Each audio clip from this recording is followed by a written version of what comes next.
Come gather round the campfire and hear our ghostly tales of chilling terrors, darkest woes, and anything that goes bump in the night. So cuddle up with your best friend or dare it alone. The darkness is closing in and spirits are calling your name.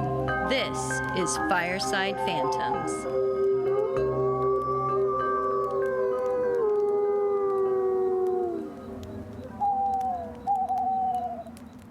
You know, I'm feeling so good with the plate of cookies in front of me, these homemade, beautiful knickknacks with chocolate and alcohol in it.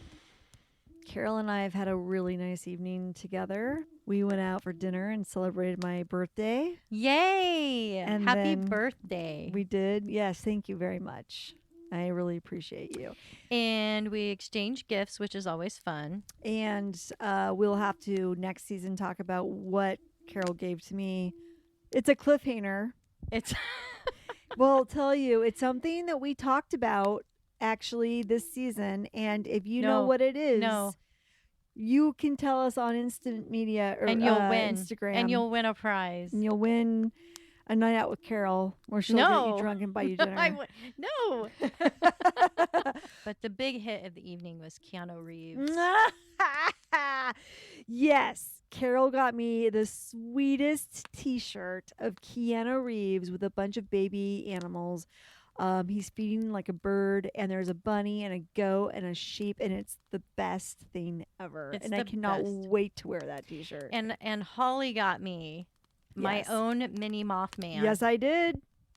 A mini Mothman that would look great on a Christmas tree. It's amazing. It's got the wings, the eyes, it even has fuzzy fur on its body. Yep. So like if I just needed petting, I can just go pet the Mothman. I think you can sleep with it like a stuffed animal. Mm-hmm. But you just want to be careful of his wings. Okay, so we're gonna start our last episode for 2021 with a shot of Fireball whiskey. I drink all mine. We've never. Oh, hold on.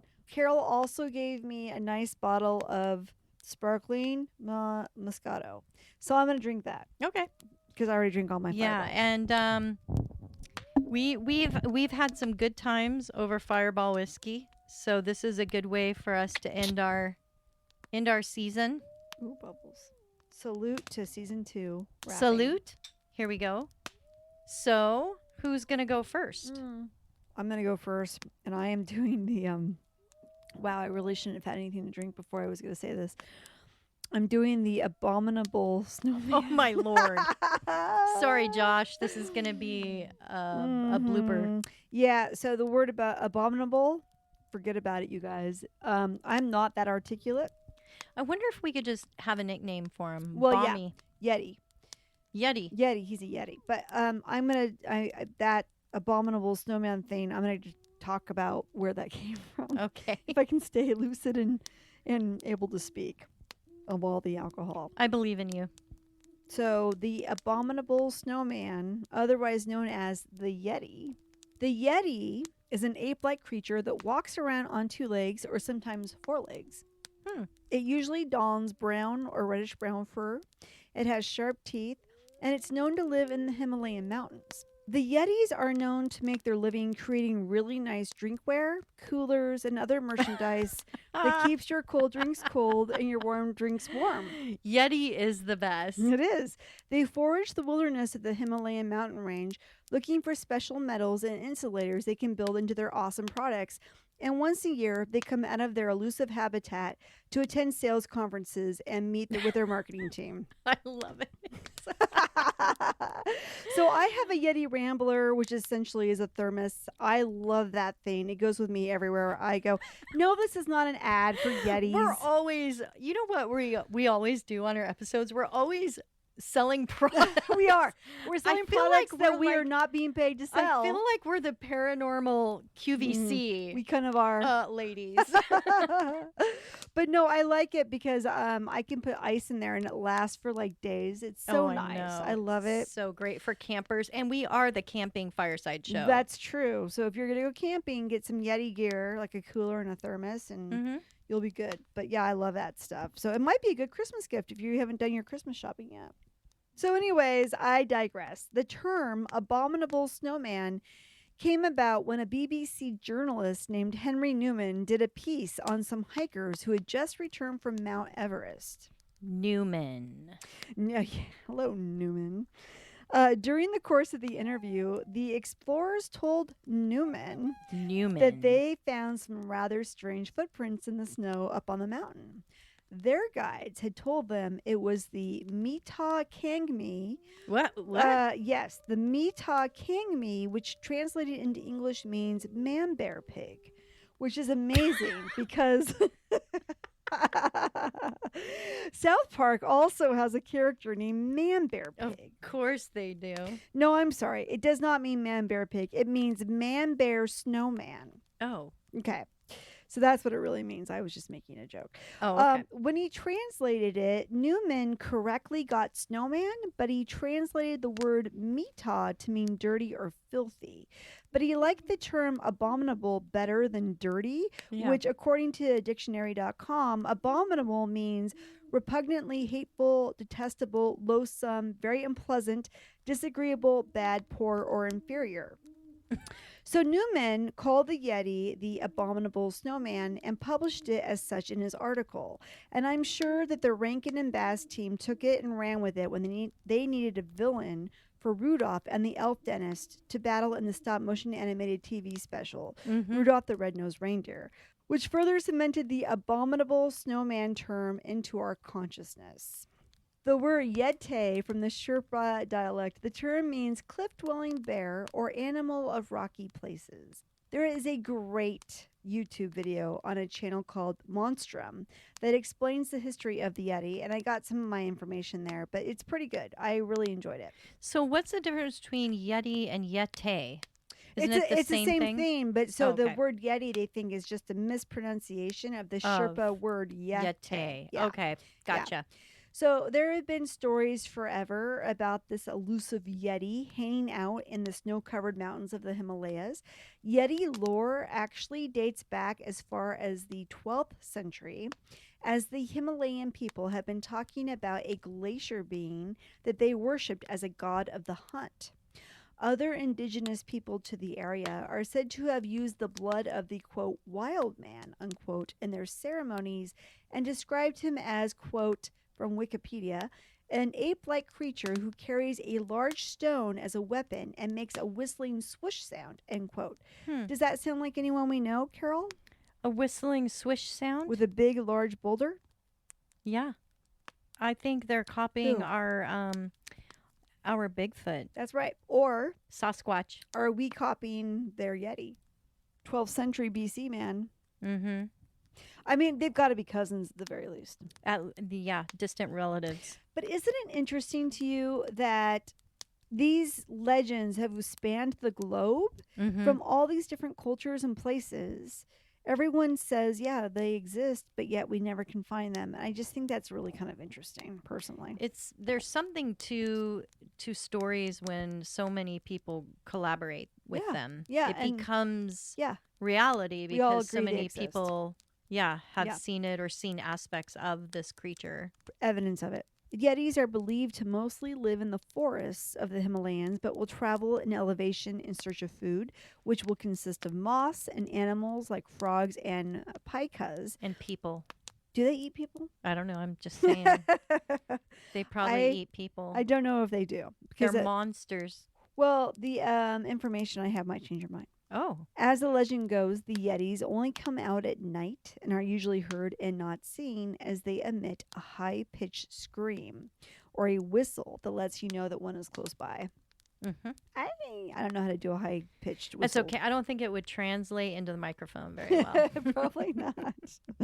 Many of the stories passed down over the centuries of the Yetis show them as a kind and considerate towards people.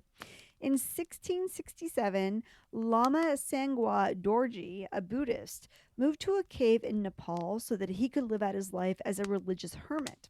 He claimed that Yetis would bring him food and water while he resided in the cave. So they're very considerate animals, or monsters, yes. He eventually took the scalp of a Yeti after it died as a sacred object that he kept in his temple. Eventually, a Yeti hand was added to his temple What and a used weirdo. I know, a little weird, and used in blessing rituals by the monks. The scalp and hand were not allowed to be removed from the temple for hundreds of years as they were considered so sacred to the monks. Then, in 1959, a man named Peter Byrne was able to get access to the hand. So this is where things get weird. He replaced a few of the fingers on the hand with human fingers. No, I knew the guy was weird when he started just chopping off his scalp and like saving his hand. This is not the same guy. This is some other guy. Oh. Who came there? I think he's like an Englishman. Can we or something. apologize already? I one shot and I'm 3 sheets to the wind. I got to pay attention here. Yes. So, no, that guy died a long time ago, and the monks kept the hide in the hand, Okay. and they would use it like in their ceremonies, which where he got these, I don't know. He was just like, I just happen to have a real live human hand in my back pocket. I'm just going to take some of these Yeti fingers, and I'm going to put some people fingers in their place. It's just weird. And what is his explanation? Why did he want people fingers on the Yeti hand? I don't know why. I don't know. Is he doing some hybrid experiments? I don't know why he fingered that Yeti Is he hand. like funding? is he like getting funding for some hybrid? I don't know. Hybrid Yeti research. I think he's doing COVID-19 research. That's what it's for. So many stories and legends about the Yeti have been passed down through the years. Many visual accounts have been disproved and photographs debunked. But in 1952, the Yeti started to gain more prominence when a group of mountaineers led by Eric Shipton found some very impressive footprints in the snow. Footprints. It's always the footprints. It's always the footprints. It pretty much is for the Yeti. Mhm. Back in the middle of the 19th century, climbing to the top of Mount Everest was all the rage, as it still is. Right. Hikers found that trying to use the north side of the mountain to reach the summit was not working, so a team of British mountaineers tried to find a southwestern route to the top. Once their expedition was complete, the men headed back down the mountain.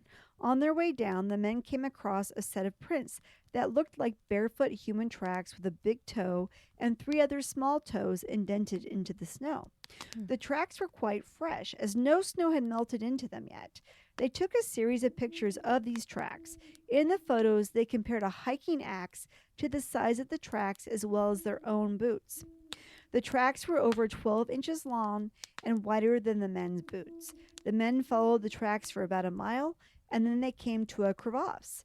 The prints stopped at the crevasse and then reappeared on the other side of the crevasse, indicating that the Yeti had jumped across it. I think you like the word crevasse. Crevasse. I want to crevasse your crevasse. It's a crevasse. Oh shit, I almost spilled my drink. There were indents into the snow where the Yeti had dug its toes in on the other side. Eventually, the men had to abort their interest in the trail and head back to their original path, so no further investigation was conducted. So, Carol, I'd like to show you the photo. Well, this is the most famous of the photos that they found. Mm-hmm. There it is. That is a very fat foot. It looks like a bear. It really does. Or it's a very skinny pickaxe. I don't know. There's a track. Oh, yeah. Ooh, that's very compelling. Could that be somebody snowshoeing? Barefoot? I don't think so. Probably not. Like, I would design snowshoes that look like a Yeti foot just to freak out people. You know what? I think today, I think if that'd you be find really tracks, fun. you have to go, I wonder. Yeah. I think that'd be really fun to do. Yeah. And have everybody like, they're everywhere. Oh my God, Yetis are taking over. So when this story and the photographs hit the press in 1952, it started a much bigger interest in the Yeti legend. The quote-unquote Shipton print, which is the close-up photo of the Yeti track next to the pickaxe, became widely publicized and interest in Yeti hunting blew up. The pictures Yes. from the expedition, we will make sure to put a link to that on our website so you And guys can see Instagram. it and decide for yourself if you just think it's a bear or if you think it's a Yeti. A book was also written about the trip and the footprints. In the book, Shipton discounted that the tracks belonged to a bear or monkey, as when compared to the tracks of those animals, they did not match up, Carol. Ha! Okay. And you know what? He knows more than I do about bears. Probably, yeah. Apparently. Mm. Bump. One of the more famous and trusted Sherpas was a man named San Tenzing, who told the mountaineers that the stories of the Yeti were true and had been seen by the Sherpas for years. He said he once saw one as close as 25 yards away. It was about 5 feet 6 inches tall with reddish brown fur and a hairless face. So it wasn't very big, so I wonder if it was like a kid Yeti. A baby Yeti? Maybe. He also said the Yeti had a pointed head, which is another common description for them. After those photos were published, it inspired more and more expeditions to travel to the area to search for the Yetis. And search they did, finding more tracks, but never much more evidence than that of their existence. The Nepal government realized, Carol, that they had an economic opportunity on their hands. They began to offer a hunting license for Yeti hunters. Of course they did. Sound familiar? Yes. Maybe that's where the Oklahoma government got their idea. Mm-hmm. The Daily Mail of the British press even sponsored a Yeti hunting trip for hunters, and Life magazine offered $25,000 for any photos of the beast. That's Kill the beast. pretty awesome. As more excitement grew around the Yeti, some scientists were finally able to get their hands on that Yeti scalp and hand that had been held for years in Lama Sangwa Dorji's sacred temple. They got the monks to agree to let them look at the artifacts, and in exchange, they would give them money to build schools in Nepal. The scientists determined that the Yeti scalp was actually just a goat hide, and that the hand was a human hand based on the human fingers they saw. Of course, they did not know that the fingers were replaced by that creepy Peter Byrne guy. But upon the report that the artifacts were not artifacts of a Yeti, the explorers started to lose interest in Yeti hunting. Well, of course. Wah, wah, wah. What? All these relics are just faked. Mm-hmm. However, people have not given up on proving its existence. They still return items from the Himalayas, like bones, hair, and poop, to be examined. The remains are almost always found to be bears or, on occasion, a dog. There was even hair once found and turned into researchers, in which they determined it belonged to an extinct Paleolithic polar bear.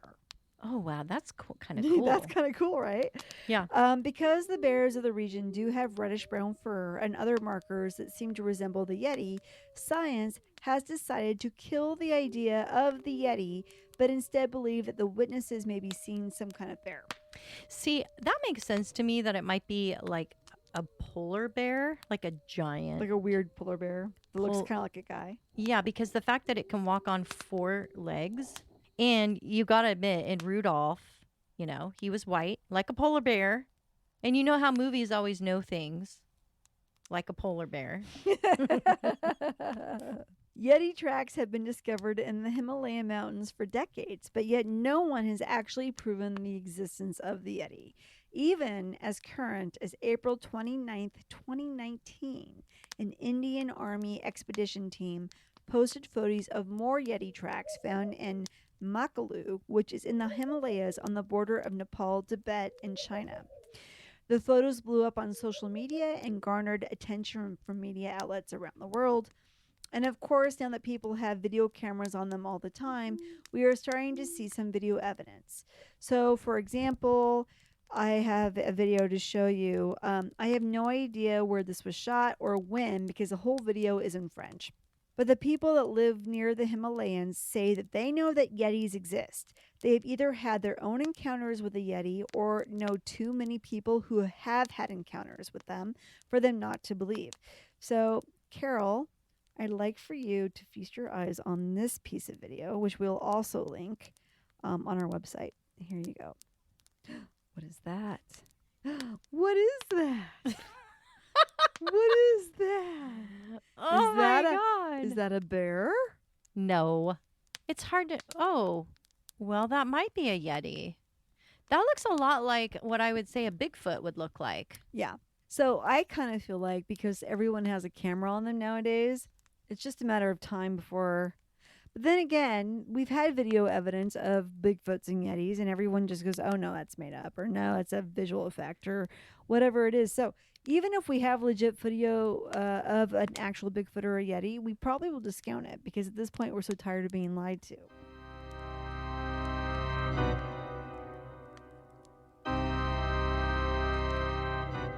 That's the world's hardest word to say, is abominable.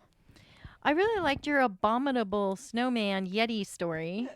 Well, Holly, we can't have Christmas without Krampus. And no, I'm not talking about baked goods here. What I like about the Krampus legend is his name because it makes you think of cramps when you're on your period. It made me think of bakery items. Really? Why? I don't know. Hmm. Krampus is a half-goat man-beast demon thing that loves to punish bad little kids during the holiday. The legend of Krampus is most popular in Europe. While the true heritage of this creature is not known, he became popular with the Austrians and the Alpine regions of northern Europe. Krampus was thought to be of pagan origins, said to be the son of Hel, the goddess of the underworld from Norse mythology. Others tie him to an old Norwegian text called the King's Mirror. The story mentions a wild man covered in hair and references a beastly demonic creature. Well, that sounds like the Yeti. It does, kind of, yeah. All these cryptids, they all kind of resemble one another. There was also a 17th century character named Knecht Rupert, who figures prominently in a Christmas procession and has a lot of the characteristics of Krampus, who is described as a scary hairy beast with long claws, goat hooves, and a monstrous face with massive horns and a long pointed tongue. Sounds like one of my coworkers. Sounds sexy. In order to really understand Krampus, we have to look to the regions of Austria and Germany, where Krampusnacht is celebrated the night of December 5th. Krampus means claw, and Nacht means night, claw night. Many Americans think of him as the antithesis to Santa Claus, and there does seem to be a connection to a real historical figure known as Saint Nicholas. But Krampus acts more like a sidekick rather than an archenemy. We find that the man Nicholas was born to a very wealthy Christian family who left him a massive fortune when they died. Nicholas grew up to be a bishop and instead of wasting the money, used his inheritance to help the poor and sick people in his neighborhood, being especially generous to the children. He would leave presents at night, and one famous story is that he dropped these bags of gold into stockings left to dry by the fire of these 3 young ladies whose father couldn't afford any dowry for their marriage. And without a dowry, You're you screwed. know, you're screwed. You can't get married. Yeah, you have to have payment of cash or goods to give to the groom's family, or you're basically giving your daughter's destiny a life of prostitution if you don't have anything. So the stories of generous Nicholas began to spread to other regions. In the 12th century, there are stories of nuns making gifts and leaving them on doorsteps of children, signing the presents as from St. Nicholas. Oh, fun. This tradition became known as St. Nicholas Day and is celebrated on December 6th, probably as an attempt to get rid of the former, more popular Krampusnacht celebration. It's probably just for balance. You have the bad, you have to have the good, that type of thing. Krampusnacht is literally a Krampus run. It is said that Krampus comes down from his alpine mountains to meet up with his best buddy, St. Nicholas, and together they judge the children who will either get a nice gift from St. Nicholas or a beating at the very least from Krampus. So Krampus is the bad cop and St. Nicholas is the good cop. Yeah, and apparently St. Nicholas will just stand by watching, approving the punishment measures that Krampus hands out. So, yeah, So they're good in on it friends. together. They're good friends, is They're what you're saying. they're drinking buddies. Awesome. So this Christmas devil is not just handing out coal as he visits your home. It is said he comes bearing weapons, wearing chains, and you can hear him coming from far away as he stomps his heavy hooves and shakes his bells that adorn his waist. He carries whips made out of birch sticks, beating the misbehaving child and throwing him in some cases in his sack to take him away. I can get on board with this. Yeah, and where does he go, you might ask, Holly? I don't know. No, you're supposed to say, where does he go? Where does he Karen? go? Where does he go? Well, some say the children are dragged down to hell. and others say he just eats them. That's just like the Greta chick I Yeah, talked about. Grilla. last time. Grilla, yeah. You know, that would have to be some really bad kids to be handing out eternal death in hell for his next meal. They don't have to be that bad. Just annoying. On November 23rd, 2015, a paranormal hotline run by HPI International, also known as Halo Paranormal Investigations, received a very strange call from a family in Massachusetts. Huh. The caller said they were being haunted by Krampus and a little elf or gnome named Limey. Limey. The family said they were of German descent and believed the entity was indeed similar to the legendary Krampus, but wanted to remain anonymous. The family has 2 boys and 1 daughter. One night at the home, the teenage girl was playing with a Ouija board with her 2 friends. We know how bad Ouija boards are. They're bad. Don't even do that with friends. The board was starting to answer questions, and when they questioned what its name was and who they were speaking with, the board started to spell out Krampus, Krampus. Krampus. At the time, the daughter had been misbehaving and getting into all sorts of trouble. And after the Ouija board incident, she started seeing a creature named Limey, an elf or a gnome running around the house with pointed slippers, skin with blisters and scrawny legs. She said its face was hideous. The mother also saw the creature once and said it disappeared under their kitchen table. The daughter claimed she was sleeping one night and heard a noise under her bed. When she peeked over the edge to see, Limey the gnome poked her in the eyeball with a sharp object, injuring her so severely that blood started gushing out. Oh my God. Her mother, in a mad rush to get her to the hospital, found that the bleeding had just suddenly stopped. The eye magically healed as if nothing ever happened.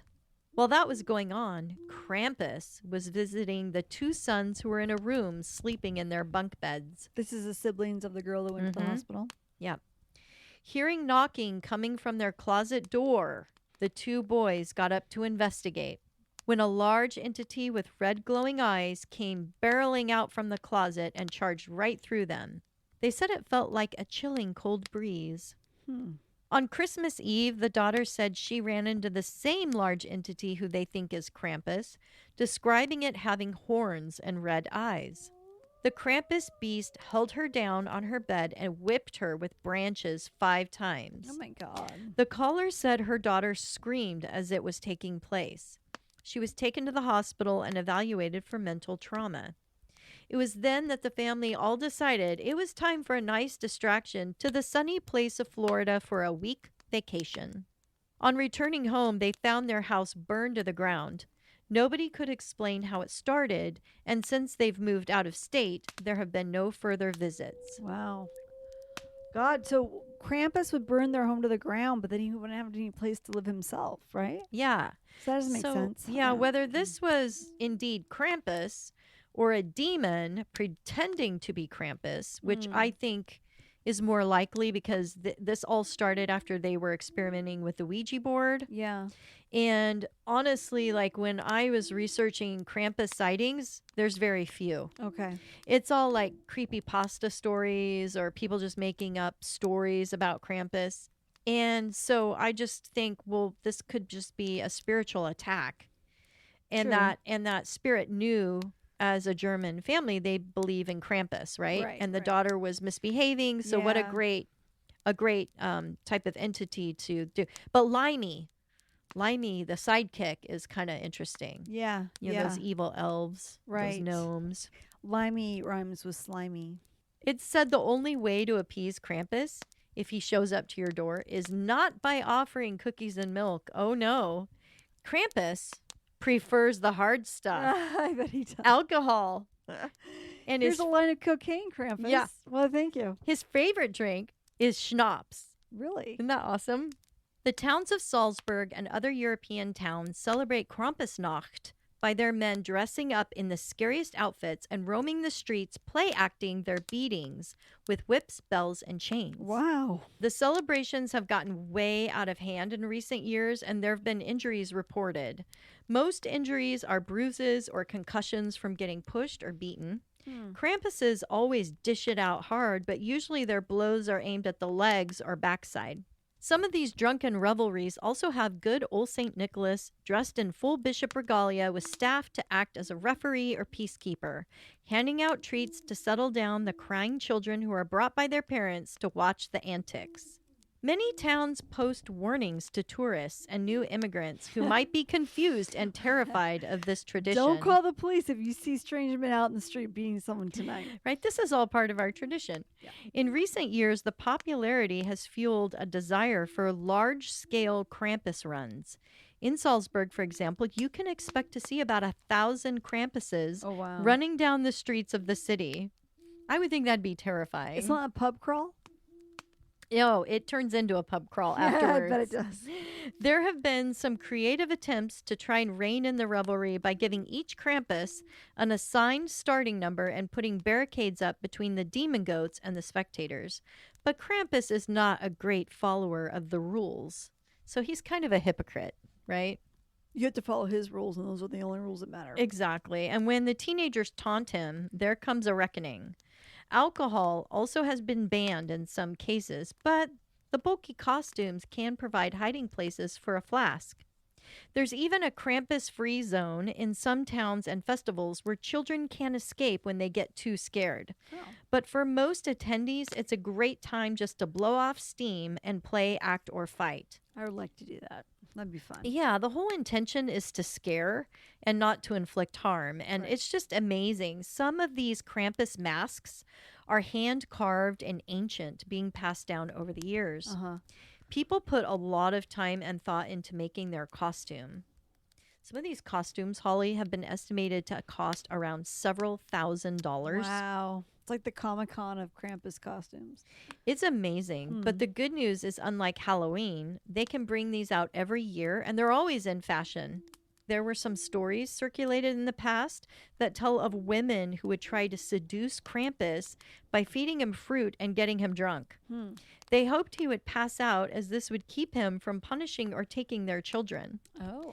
I don't think the Austrians or German women really ever did this.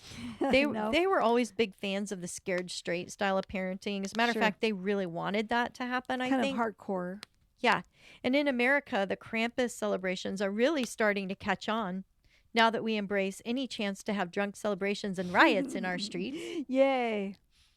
Would you ever attend like the Krampus Run I festival? would think that would be fun. Yeah. I think so too. Yeah. I think it would be really fun. And I bet Santa Claus would love to share the holiday here in the US because he's had to play both roles for so long, the good guy and the bad guy, exhausting. Yeah. We should do that some year.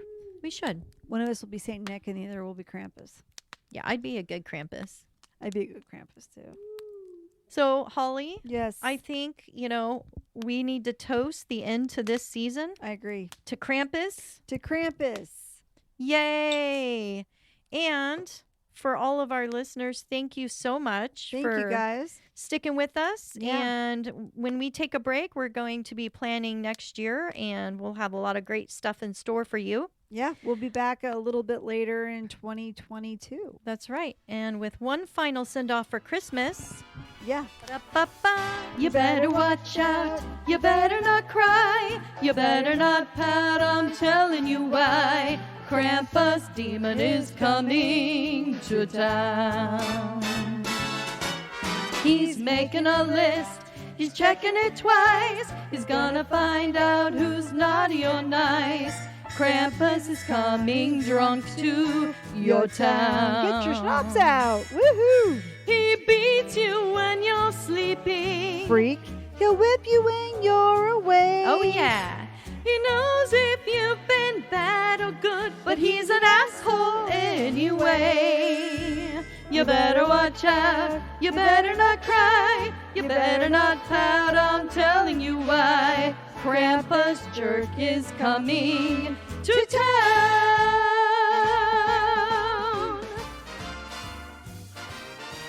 Yeah. Cha-cha-cha. That's a long song. So thanks, you guys. That wraps up our 2021. We'll see you sometime next year. See you soon. Bye-bye.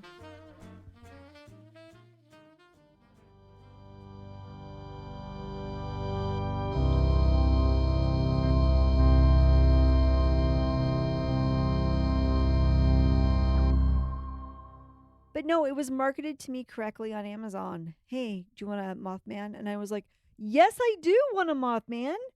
Yeah, and stop reading my mind, Miss can't help it. Algorithm You and I Psychic. share a bond that goes Holly. beyond words, Carol. I don't know what to tell you. Yes, it Oh, is. as I just spilled all over myself. So the Abominable Snowman, otherwise known as the Yeti. He was my favorite character in Rudolph the Red-Deer Reindeer. He was. Yes. And no, we are not being paid by Yetis. But we will be. Someday. Someday, when people start listening, they're gonna say, wow. Which even further cemented the Abominable. I knew I was gonna have a hard time with this. From the Sherpa dialect. Maybe you said that wrong. The word I've been drinking. The word Yeti. Yeti, that's what it is. Yeti. Yeah, so it's weird. He replaced a couple of the fingers with actual human fingers, and maybe he replaced all of them. I don't know what he did, but he did something weird. This guy's weird. Shipton. Shipton. Did I fuck that By up again? Shipton himself. I need more to drink. Let's do it. Oh, I just tried to pour more We beverage. had an avalanche happen, We did. For both of us. and we both spilled our drink at the It same was time. Bad. But That's why the hospitals put little caps on their heads, because a lot of them are pointy. Because you and, don't like, want go to to a press the top of the head because it makes Well- their brains all mushy. and their heads. Or we could make stocking caps for Yeti babies, so they don't have to be embarrassed about their pointy heads. It's very embarrassing. Yeti tracks have been discovered. I'm just going to pretend like that didn't happen. My intelligence really amazes me when I've had a drink or two. We could be here all night for Okay, hours. come on. Don't need nothing but a Yeti. I don't know, Holly. Why did we have a drink before we started? What are you having now? Chocolate alcohol. Chocolate alcohol. I want a chocolate alcohol. But I think, too, the idea of the Yeti and Okay. Bigfoot. Are you chewing and eating and talking at the same time? Yeah, it's Okay, totally normal. we have got to not do that. Oh, why? The red color of the holiday, and then I think of cramps. Cramps And I'm us. like, we all have cramps. Cramps are us. Yeah. Used his inheritance to help the poor and sick. St. Nicholas, help me.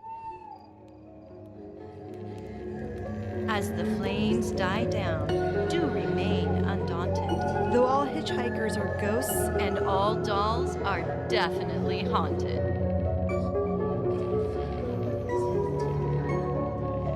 hey guys, be sure to follow us on Instagram. Our handle is @FiresidePhantoms. If you have a spooky story you would like to share with us, send it to firesidephantoms@gmail.com, and you may hear it on a future episode.